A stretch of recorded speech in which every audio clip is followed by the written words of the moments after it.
Maybe not quite awake. We're recording in the morning. Yay! 'Cause cancer never sleeps.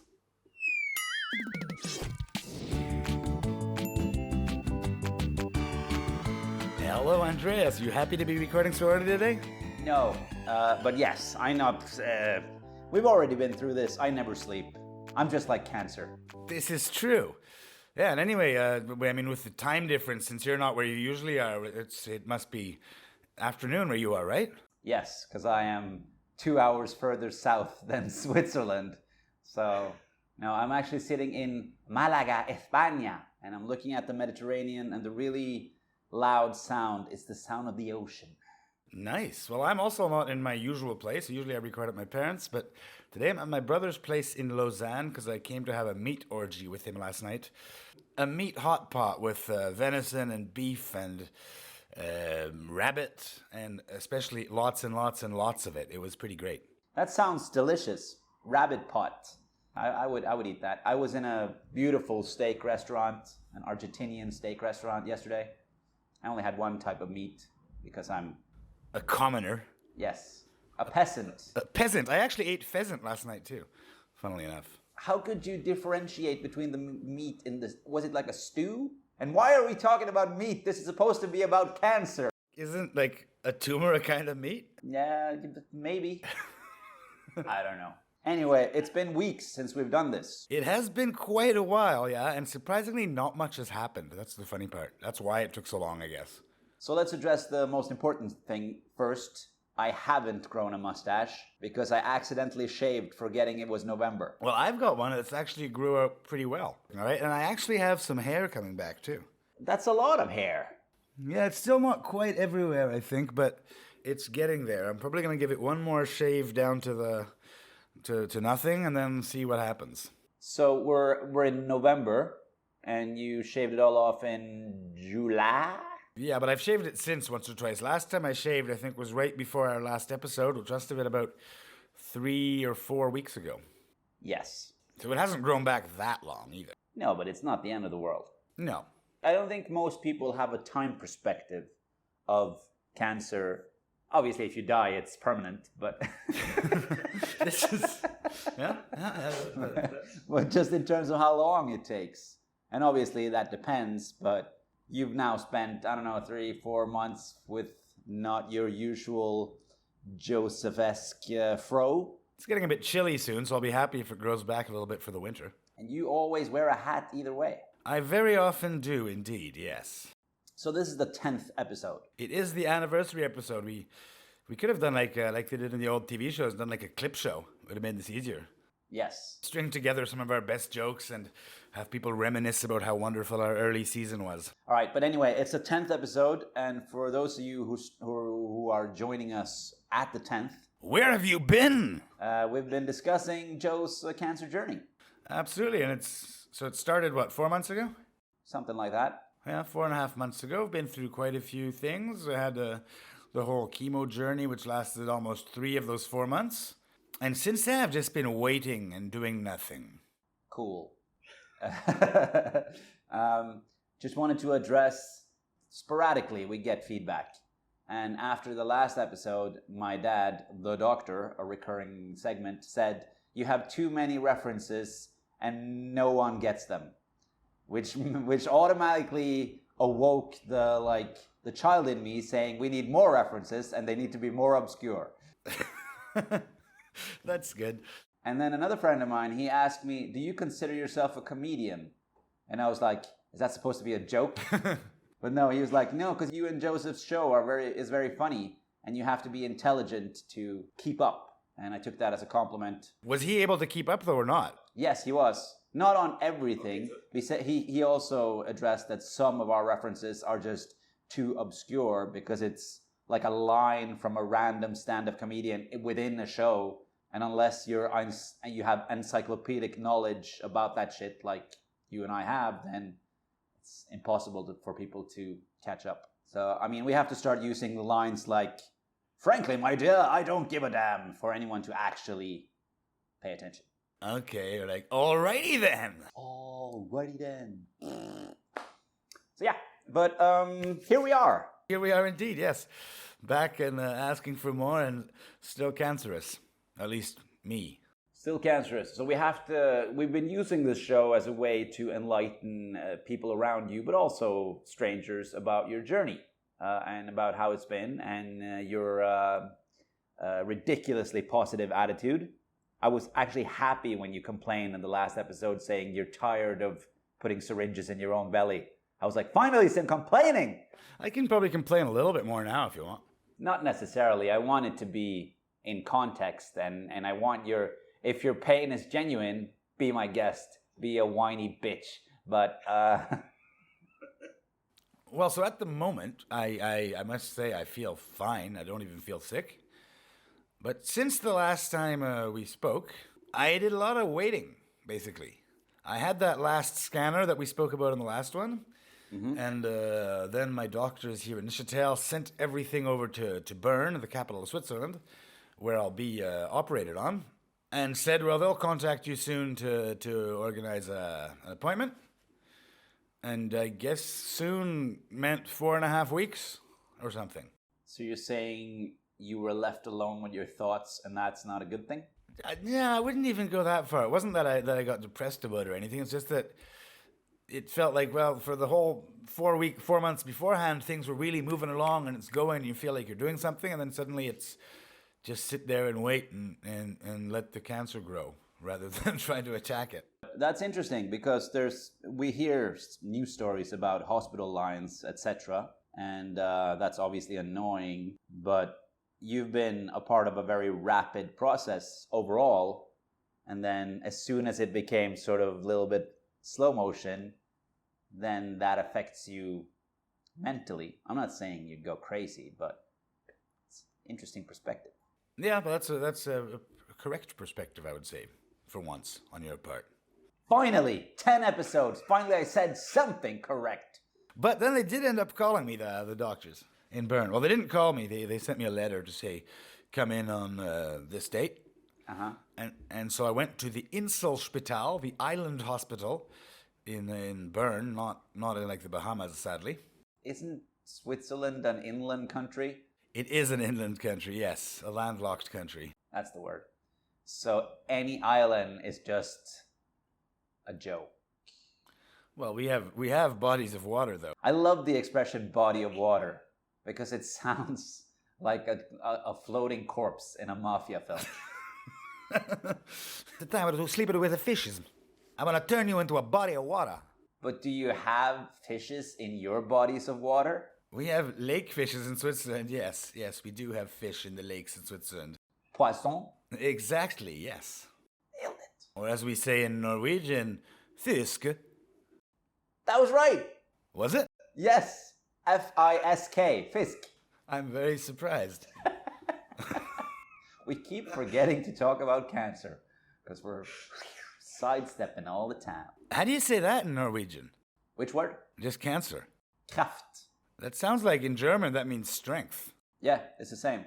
Which leads us automatically into somebody told you that because you have cancer, you're allowed to make jokes about all cancers? Yeah, I'm just sitting here wondering if in Norway they sell a lot of Kraft macaroni and cheese. We don't have that brand. I know the reference, but we have like local brands like El Dorado. Sounds better. I think we have sops or hops or I don't know. Macaroni. I was actually, because I'm in Spain with a friend of mine. He asked me if I wanted to come here and work remote, and we were at this steak restaurant yesterday, and there was like, I don't know, 10, 15 Norwegian dudes entering the restaurant, sat down, made a lot of noise, and I was like, God damn fucking foreigners. Why so many Norwegians? Just because they're from the eastern part of Norway, Oslo, which means they're very loud and obnoxious and semi-retarded. And they all go to Malaga for their fall holidays. I think it was like a work retreat thingy, because it was a bunch of guys, and they seemed like salesmen, because they wore like sunglasses inside at 11 o'clock at night, and they were all like, and me and Andreas, my friend, we started visualizing like a Quentin Tarantino type situation where I would grab my steak knife, go over and kill everyone, and Andreas would still be eating, and there would be like blood squirts flying while he was eating. This makes no sense. So then some close-ups of feet, right? Yes. The point is, I killed them all. That's the moral of the story. Okay, yeah, that sounds nice. Funnily enough, it took us about 10 minutes to get the first movie reference in, I think. And it wasn't even a movie reference. It was a director reference. Well, yeah, filmmaking reference. A direct director reference. Funnily enough, I just started yesterday, literally yesterday, I just started Quentin Tarantino's new book. Once Upon a Time in Hollywood, the book. Yes, which I guess he should have called Twice Upon a Time in Hollywood. Could have also called it Once Upon a Time in a Book About Hollywood. That's funny. I try. We can see the morning works well on our humor. Yeah, we did that once before, I remember. Exactly, and wasn't it our least funny episode? Yeah, I think all our episodes are gems. Well, that's true. You can't go wrong with cancer comedy. So, Joe, did you get any answers after this month? Do you know something now? A little bit, yeah. So I went to Bern, as I said, to the Inselspital Hospital. I met, First of all, you're going to have to explain why it's called that, because we never got to that earlier. But I don't know. I realized before when I said that I should probably have looked up beforehand. Possibly it's on, or it started on an island in the river that flows through Bern, would be my guess, but I don't know. Maybe not. Maybe they were just fans of, what's his name song? I am a rock. I am a rock. Isn't that An Paul Simon? island. Paul Simon, that's it. Maybe they're just fans of that song. And he said, hey, let's call it Island Hospital. Because it sounds better than like Mrs. Robinson Hospital. Kodachrome. That would have been a good hospital name. Or you can call me Al Hospital. You can call me Hospital. Oh, that is nice. That is nice. And then their what's it called? The morgue. The morgue in the hospital would be called the Boxer. Well, that would be, I guess, the morgue attendant. Yes. Who puts people in the boxes. Anyway, carry on. I interrupted you about 9 times there. So, first of all, I must say, it's a huge hospital. At least in comparison to the Neuchâtel hospitals. It's like dozens of buildings, and it's pretty huge. And it was quite neat, because I figured I'm going to have to go there and sign up again and give them all my information. But kind of like if I was taking a flight, they let me check in beforehand from home. So I put in all my information, and I chose a window seat. And then when I got there, the flight attendant just took 2 seconds and said, go upstairs. I mean, the nurse said, just go to the waiting room. And then a first nurse came and took my blood, which was great because nobody had taken my blood for like at least a month. The radiologist came and gave me an ultrasound. During the ultrasound, were you slip sliding away? I don't get that song reference. It's a Paul Simon song. Oh, I could have guessed that, I guess. But no, I guess what was slip sliding was the ultrasound machine on the cold gel. Fair. And funnily enough, it turns out I don't have cancer. I'm actually expecting twins. It will be a mother and child reunion. Nailed it again, Paul Simon. All right, carry on. You're good. You're good. But so then I met the actual surgeon who's going to operate on me, who's apparently an excellent surgeon, the head of urology at this hospital. It is a bit weird, though, when this sort of eminent surgeon walks in, looking all serious, and then he fist bumps you. You thought to yourself, still crazy after all these years. Sorry, I have a one-track mind. He fist bumped you. Carry on. Which is just weird, fist bumping, like, important people, I find.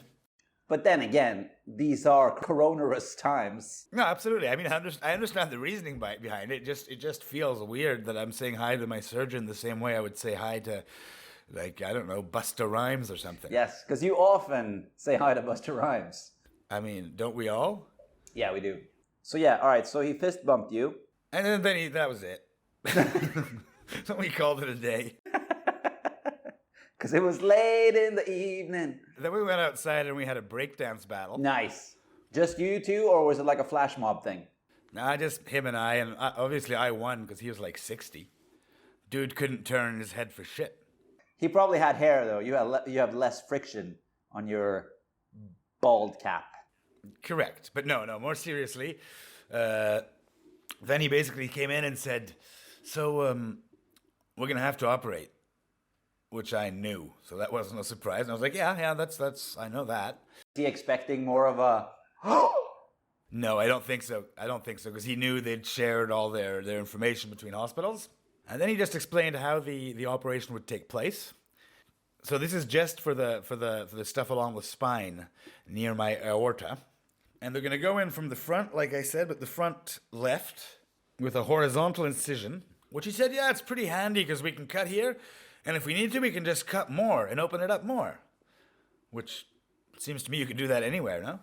And then he explained, so we're going to cut this open, and then we will move your colon out of the way. Then we'll clean up the intersection, his words. The intersection? That's what he said. He said, we'll clean up the intersection and then sew me up. And he said, as soon as the intestine that has seen the light of day, as soon as we realize it's doing well, then you can go home. Okay. And that's why I asked, what's it going to be? He said, it'll likely be a short week or a week at the hospital. But again, he said, but if after 4 days you want to go climb some trees outside, I'll let you go home. What are the odds of you wanting to climb trees? What you drinking there? Some fruit juice. Have you been ordered to drink juice? No. Do you have like a 5-a-day thing where you have to get 5 pieces of fruit in you? You have to drink the juice. That's what my German doctor said.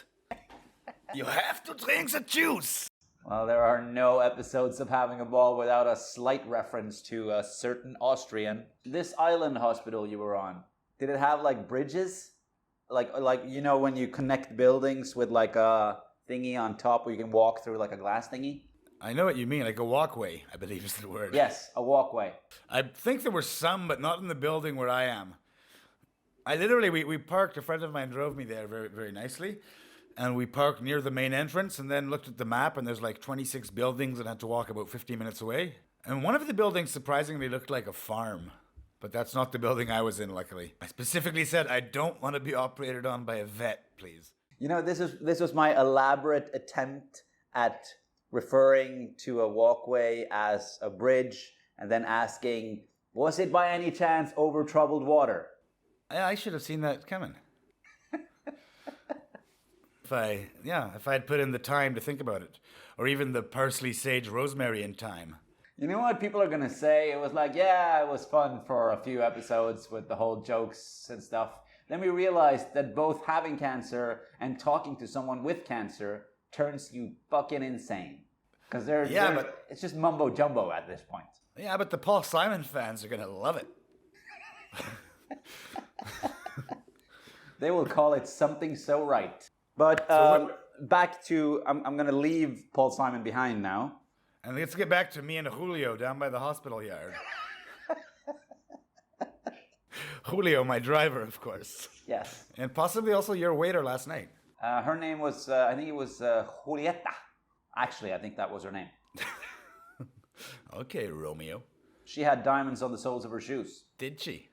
All right, so when are you doing the operation? Well, I don't know exactly. That's the thing.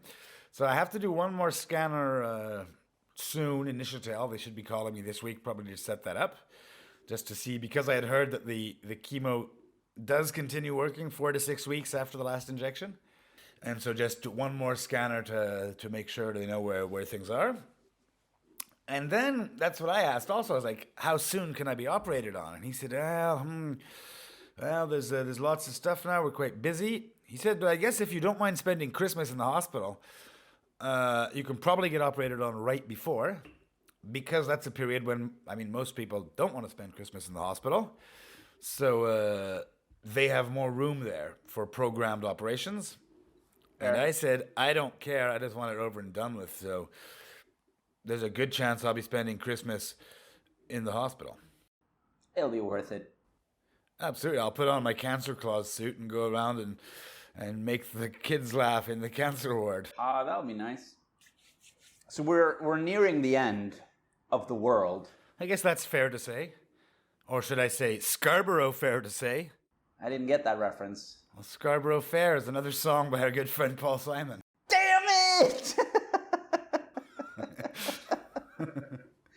Ah, that's really bad. I should have gotten that. Yeah, we're really some kind of one-trick pony. Are we not? And we are indeed. You know that's a Paul Simon album, right?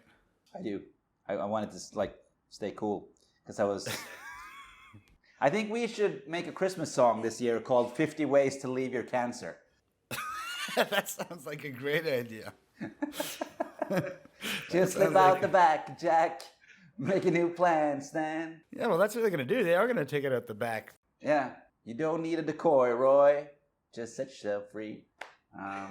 Hop on the bus, Gus. Take out the pus, Gus. We will write this song. Okie dokie.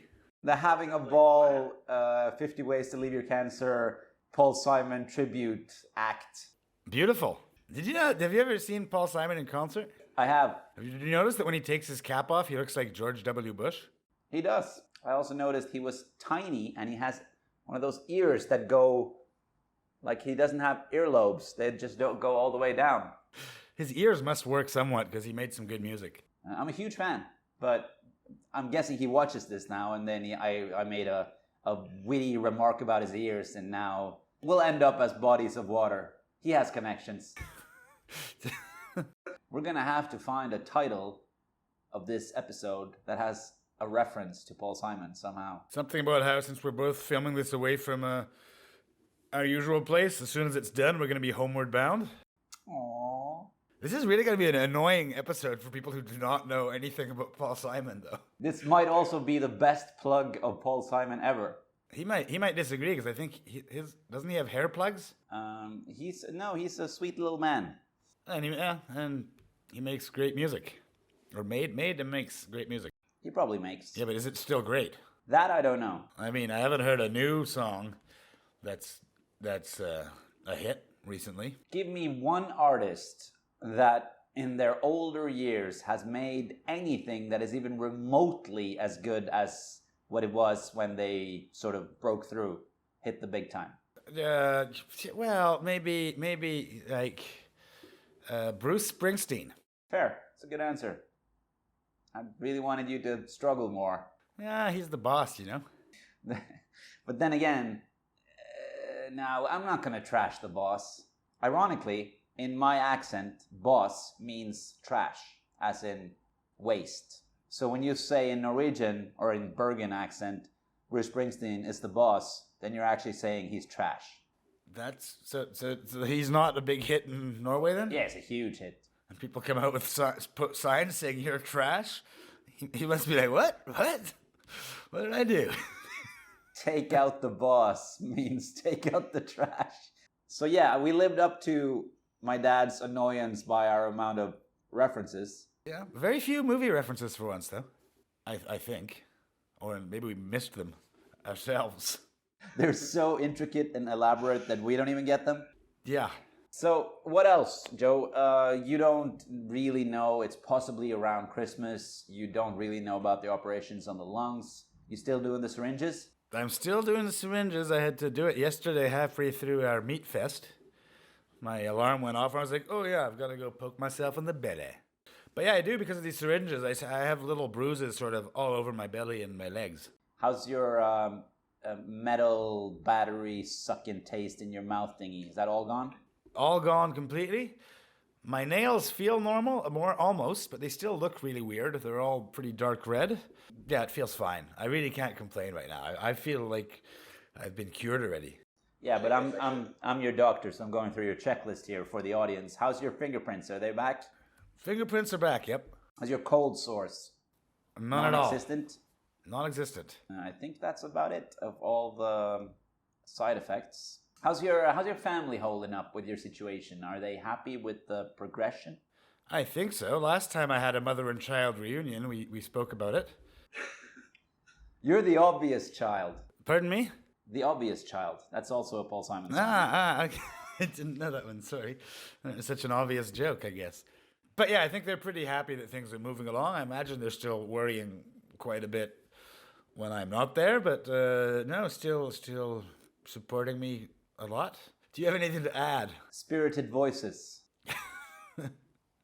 let's address something we've been trying to address for months now, and that is that, first of all, these 10 episodes, and we will continue, but these 10 episodes is a very nice sort of chronicled legacy of your journey, which will be used for inspiration and humor and retardation for years to come.